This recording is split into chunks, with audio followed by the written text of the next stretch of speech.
dekat kau mandi kau. Oh. Sejuk. Lepas balik dari sini, balik ke Pahang, makan madu demam teruk Ada 2-3 hari kat, lepas tu dia demam. Oh. Dia demam, dia mula jadi tak larat. Lepas tak larat, lepas tu dia batuk. Ya Allah. Batuk. Bila dia batuk sikit tak apa, dia batuk-batuk, lepas tu dia tangkap kepala. Allah. Batuk dia tangkap sini. Allah. Nampak macam mana dia duk gagah makan 4 kali kak. Ya. 4 jam sekali 4 jam. Tak Ya. boleh jadi kita tak ada teruk makan lama kita. Slow mula saya kata ganti tu. Makan macam biasa pagi dengan malam ah. Buat macam mana dia kurang sikit kurang lah ni. Alhamdulillah. Padulah ni. Lah ni macam tu duk makan pagi duk batuk Cuma ni. dia kurang Habatus soda dia ambil kira sehari 2 kali. Sebab saya kata Habatus soda ni memang panas. Itu saya biasa makan Habatus soda. Jadi mak saya tahu lah dia tak pernah makan. Jadi mana tu saya kata memang lah rasa kena banyak. Ya. Dia bila nak batuk aja spray sekali je. Bila nak batuk spray sekali. Macam tu. Dia lagi lama sikit lagi teruk dia batuk. Dia jadi macam kering. Dia kering. Dia batuk. Dia sebelum lalas dia tak jadi.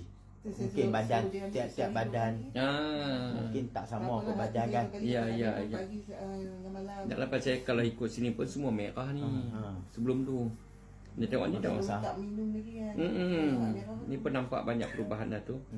Tak apa. Tenaga tu sama macam dulu je. Dia repair tenaga luar sikit saja. Pun masih letih lagi lah. Memang lah. Cuma yang penting dia repair pancreas dah ni. Harap nanti tenaga masuk baik. Elok lah. InsyaAllah no? Dan baru apa tak sampai 2 minggu lagi. Iyalah. Okey lah tu.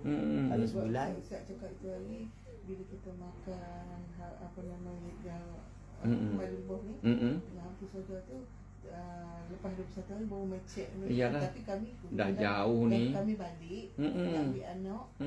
Jadi makna tu yang kami tak apalah kata hari ni kita mari Pak Ustaz. Mari sebab kebetulan hak tu dah setengah lah. Iyalah. Ada lagi botol besar benda tu. Tak tahu Hak tu je. Sebab tahu kami nak makan hari kami kongsi dorang. Dah tinggal setengah lah. Oh ya. Dah kongsi 2 orang. Sepatutnya 1 botol tu seorang. Tapi tak apalah. Dah jauh main ni kan.